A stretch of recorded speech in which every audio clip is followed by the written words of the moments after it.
the Black Pot, aka Kukushudomo, where we speak truths to power. And of course, here we don't criticize, but if we must criticize, we'd only just criticize to build and not to destroy. This is in the service of God and country. It's called the Black Pot.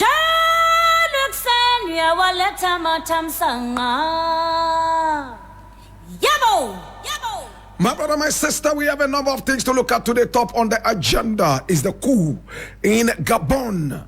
My God have mercy. And that is what we are looking at right now. So many coups happening in Africa. We saw what happened in Burkina Faso. Oh, we also saw what happened in Nigeria. My brother, my sister, coups all over Africa. And most of the time, it's with the Francophone countries. My brother, my sister, what role is France playing in this coup d'etat? In this edition, my brother, my sister, we are in Gabon.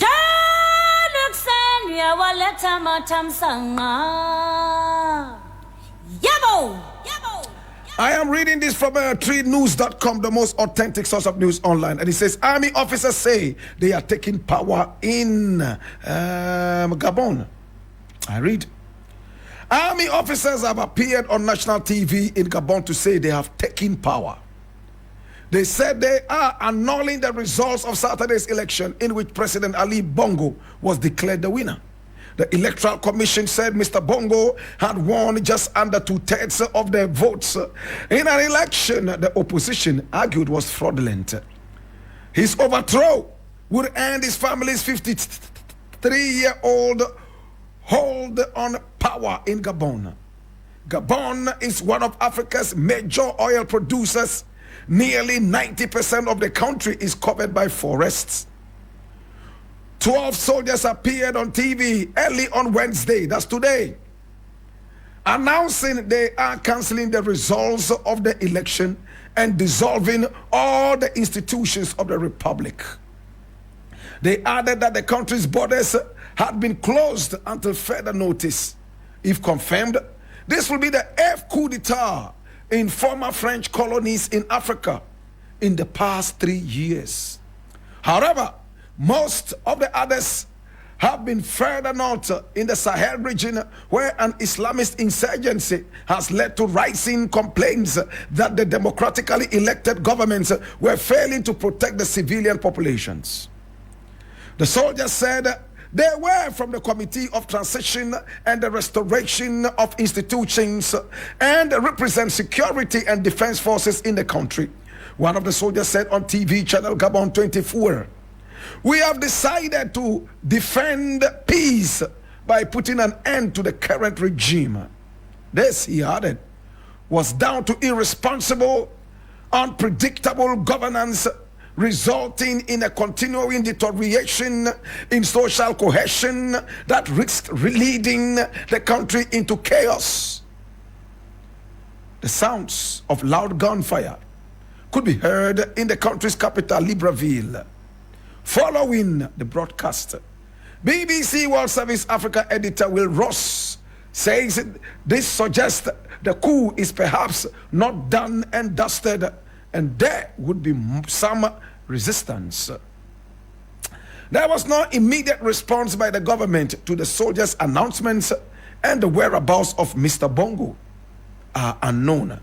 Internet access was suspended following Saturday's election for security reasons. However, this was restored shortly after the apparent takeover.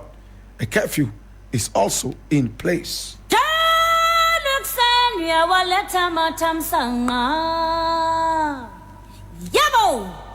My brother, my sister, I need us to watch these things very carefully. Africa is gradually liberating itself from the demons. We saw it happen in Mali. We saw it happen in Burkina Faso. We saw it happen in Guinea. We saw it happen all over French Africa. 8 in how many years? 1, 2, and a third year, 3 years. My brother, my sister, we have already told you how demonically France has ruled the so-called Francophone countries right here in Africa. France is a very dirty nation, my brother, my sister, led by dirty leaders from the time of Charles de Gaulle all the way up till now. My brother, my sister, this country is not even ashamed of its activities. My brother, a few months ago, I was in France, and I landed at an airport called the Charles de Gaulle Airport. My brother, if you have read something small about Charles de Gaulle, he must be seen as Satan's great uncle. This was a man who dealt a very bad blow to Africa. He was the guy, my brother, my sister, who treated us like animals in this country. And he got a standing ovation by France for treating us this bad. Sometimes I wish I could get into the African history class and tell you more about Charles de Gaulle. He was a very dangerous, blood-sucking idiot. My brother, my sister. And the French people are not even ashamed of the atrocities he meted out to us. All they did, my brother, my sister, was to honor him and name a whole airport in Paris after him. It's an insult and a slap in the face of the whole of Africa, especially Francophone Africa. I don't know how many people are listening to me. My brother, we all heard about Blakk, how he left the shores of this country and went to America and England, defrauded a number of people. Today, if we build a statue in this country and build a whole edifice and name it Blakk, my brother, my sister, how would the families of the defrauded people feel? How would the families of the defrauded people, and even if the people are still alive, my brother, my sister, it's going to be a slap right there in their cringing brows. Charles de Gaulle came into this country, destroyed us. My brother, he meted out a lot of atrocities to our people. We all remember what France did to Guinea. When Guinea voted to have France leave their country, what did they do? They broke down buildings, took out iron rods, and sometimes some blocks, carried window panes, cups, spoons, and forks, all back to France, all because they were so angry in the so-called bitter divorce. They were warning the rest of the Francophone Africa that if you happen to tell us to leave you, this is the same thing we're going to do to you. As if that was not enough, my brother, my sister, drainage systems were all packed up with concrete. In other words, they decided to fill them up so that the drainage system would be messed up. They carried even spoons and forks and cups all the way back to France, including windows and even doors. This was what they did to Guinea. Now the rest of Francophone Africa, they decided to sign a pact, a so-called pact. And this pact, my brother, my sister, they told them, listen, anytime France feels threatened in any of these countries, France can come in without any visa, come in with soldiers to ransack in the interest of France. 85% of everything that you have in terms of your financial resources, you will send to France for safekeeping. My brother, if this is not slavery, what is it? And France is so happy about it. You remember the last time I interviewed the former French ambassador to Ghana? What did she say? She said, we don't need Niger. France does not need Niger. France is self-sufficient. Who wants to go to Niger? My brother, my sister, as it stands right now, France is still in Niger, refusing to leave. Electricity has been cut to the French embassy, and so on and so forth. If you truly do not need the country says leave, man. I think it will be time to honorably say, okay, we have been of so much support to the nation, and for that matter, it is time to leave. My problem is with colonial France. And it is what is still happening today. Leave Africa alone. And you'll be shocked that there are some African countries, the so-called Francophone, that still want France around, despite the slavishness happening in that country, my brother, my sister. Today, it looks like Francophone Africa is gradually liberating itself from the chains, my brother, my sister, of France. Gabon has decided to be the next country. Almost 54 years of a dynasty, dirty dynasty, started by Omar Bongo. Now we all remember Omar Bongo. He was a dirty, stupid dictator, and he's resting in the hottest part of hell right now. Satan is sodomizing him like a little baby. My brother, my sister, no matter how much he cries, Satan is still sodomizing him. Yet he claimed he was a Muslim. He had support from the Islamic world. My brother, my sister, Omar Bongo was a dirty dictator. Almost 54 years of a dynasty, one family ruling the country for this long. Omar Bongo was president for so many years, tens of years. And when it was time for him to leave, he brought his own son to take over. Ali Bongo is the man in charge right now. And he's the one who is suffering this coup d'etat right about now. We all remember how Bob Marley went into Gabon. How many of us remember? Bob Marley was in Gabon at the invitation of the same Omar Bongo through his daughter. My brother, my sister, she was in love with Bob Marley. Listen to this story. Now, when Bob Marley got to Gabon and he performed for Omar Bongo,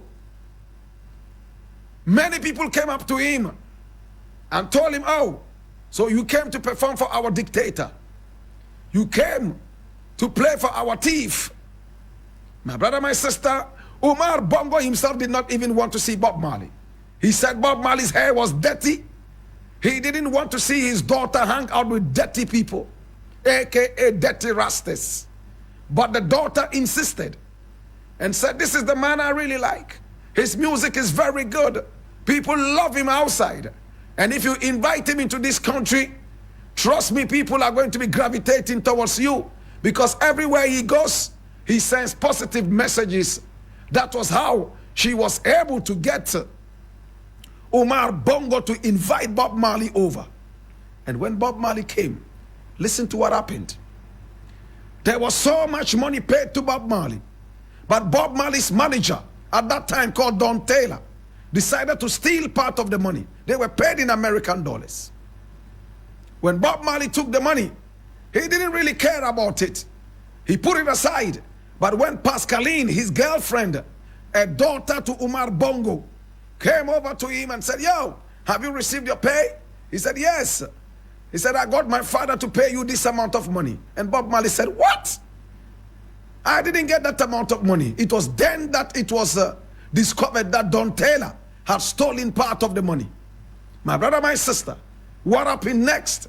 Bob Marley had to deal with Don Taylor by slapping him several times. After a disciplinary committee was momentarily organized and arranged to trial him right there in Libreville. Why am I telling you this long story? Now hear what happened next. When Bob Marley took the money and arrived in Jamaica, they started telling him, the money that you brought from that country is blood money, is dirty money.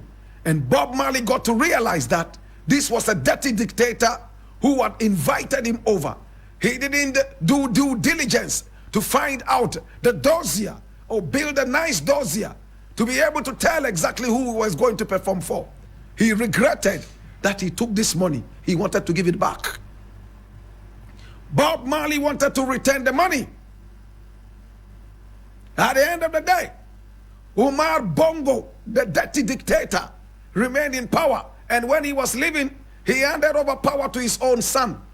In fact, when he was president, his own children were finance ministers, defense ministers, and so on and so forth. This is the epitome of corruption, dictatorship, and wickedness. These are the people Satan is waiting for patiently in hell. My brother, my sister, it is so sad, but it is good for the people of Africa. More of these coup d'etats. More of the coup d'etats. Hallelujah. Oh, praise the Lord. More of these coup d'etats. Remove them one after the other. If they will not go by the ballot box, by the gun, the bullet, or the bomb, take them out. Chase them out like crazy ball heads. Send them straight to hell. Them and them family. Make sure Satan sodomizes them night and day with no mercy. These are the people who are bringing Africa back. These are the people who are making white people not respect us and take us for granted. These are the people who have made the IMF the backbone of African misdevelopment and underdevelopment. To God be the glory. My name is Blakk Rasta. I want to say thank you so much for coming along. We appreciate you.